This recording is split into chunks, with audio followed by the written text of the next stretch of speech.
Good evening and welcome to Poland Daily. I'm Nicholas Richardson and this is the news. The European Medicines Agency has concluded that the Oxford-AstraZeneca Covid-19 vaccine is safe and effective. The review was started after 13 European Union states suspended use of the vaccine over fears of a link to blood clots. It found that the vaccine was not associated with a higher risk of clots.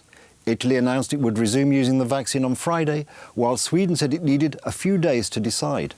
The World Health Organization has called on countries to continue using the vaccine and is due to release the results of its own review into the vaccine safety on Friday.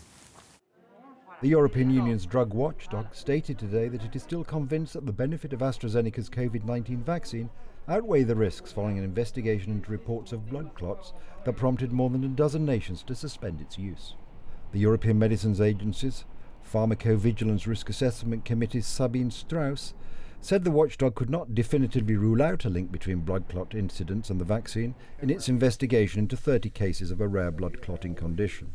This vaccine is safe and effective in preventing COVID-19, and its benefits continue to be far greater than its risks.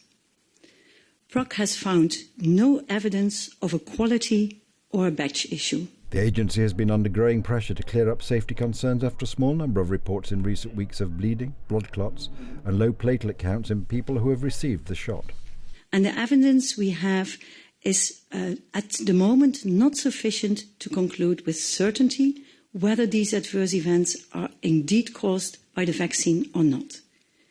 So PROC will continue to gather more information on these conditions, including additional studies, and PROC will keep them under very close monitoring. More than 45 million of the shots have been administered across the European Economic Area.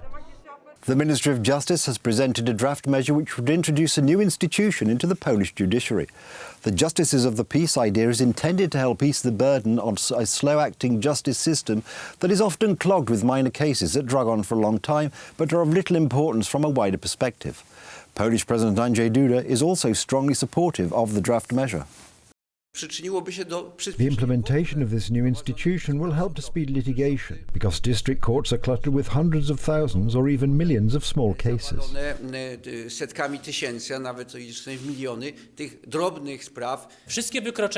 All violations will be received by the courts of the peace, as well as those minor, common crimes punishable by lower penalties. Today, Spanish lawmakers legalized euthanasia and assisted suicide for people with serious and incurable or debilitating diseases who want to end their life, making Spain the fourth country in the European Union to take this step.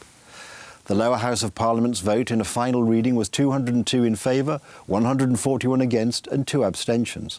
Until now, helping someone end their life in Spain carried a jail term of up to 10 years. The law, available for adults with legal residence in Spain, will come into force in 3 months to allow time to set up regional control committees which will review and authorise requests. Outside the Parliament, groups for and against the bill demonstrated during the debate and the vote. I'm partly angry that this law wasn't approved when my mother needed it. That was the reason we started this fight. But on the other hand, I believe that we have to leave that behind. We have to live in a positive way, and we are happy to be able to contribute to this society and fight for right. Today we can go to bed a little freer. The new legislation faces staunch opposition from the right and religious groups. The National Conservative Vox Party has said it will challenge the law before the Constitutional Court. Today is a sad day because we come to claim the fundamental right to life and liberty. With this law, no freedom is left to those who suffer, and they are forced to take the quickest solution, death. Belgium, Luxembourg and the Netherlands have earlier legalized euthanasia. A similar plan in Portugal suffered a setback on Monday when the country's top court rejected as unconstitutional a bill approved by Parliament. A top Turkish prosecutor has filed a case with the Constitutional Court demanding the closure of the pro-Kurdish People's Democratic Party in the culmination of a years-long clampdown on Parliament's third largest party.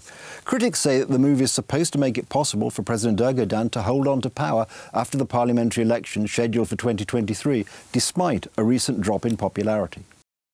The Kurdish HDP party has recently come under intensified pressure, with nationalist allies of President Tayyip Erdogan's AKP party calling for it to be banned over alleged ties to PKK, a militant group classified as a terrorist organisation by Turkey, the European Union and the United States.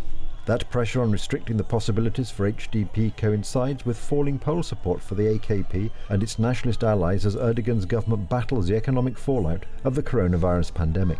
The Haberturk news website cited the indictment as saying that the prosecutor demanded a political ban for more than 600 HDP officials, including its current co-chairs, the jailed former leaders Selahattin Demirtas and Figen Yüksekdag. Our dear Selahattin is not their sole nightmare. The People's Democratic Party has also become their nightmare. They play every kind of trick and make every kind of provocation to ensure that we will not pass the election threshold. The prosecutor also demanded financial restrictions on the party, including a halt to financial aid from the Treasury and a cautionary judgment over the party's assets. There is one party who is like that in our eyes for not distancing itself with the PKK. Now, they attacked my communications director because he shared a video showing the ties between them and the PKK. Look at those insolents. As the People's Alliance, we say these are bettors who have limits in villainy that people will bring you to account. For our martyrs and veterans, they will do this in such a manner that nobody will dare to commit to a similar betrayal ever again. The HDP first took part in the elections in 2014, espousing broadly left-wing and pro-minority policies which helped it to appeal beyond the grassroots support in the mainly Kurdish southeast to liberal voters elsewhere. In 2018 parliamentary elections it won almost 12% of the vote, or nearly 6 million votes. That's the news. Thank you for watching. Stay with us for the weather, Poland Daily Business and more programmes. But from me, it's have a good night and a better tomorrow.